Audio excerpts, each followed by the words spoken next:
కొన్నిసార్లు దేవుడు దరిద్రతకి, శ్రమకి, సమస్యకి, శాపానికి మనల్ని అప్పగిస్తాడు. అప్పగించేది ఎందుకో తెలుసా? ఈ శ్రమలను బట్టైనా, ఈ సమస్యలను బట్టైనా సిగ్గు తెచ్చుకొని మారు మనసు పొంది ఆ లోపాలు చక్కదిద్దుకుంటారని దేవుడు అనుమతిస్తాడు సమస్యల్ని. విశ్వాసులైన వాళ్ళకి ఈ విషయం తెలిసి ఉండాలి, ఈ గ్రహింపు ఉండాలి. ఈ పాస్టర్లైనా, విశ్వాసులైనా, పరిచారకులైనా భేదం లేదు. అందరూ పరిశీలించుకొని దిద్దుబాటు చేసుకోవాలి.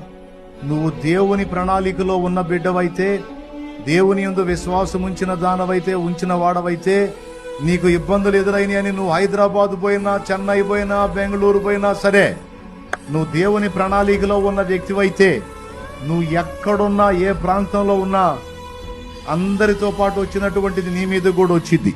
ఇంకా చెప్పాలంటే తప్పించుకుందామని అతి తెలివితేటలు ప్రదర్శిస్తే కోటింగ్ డబల్ అయింది.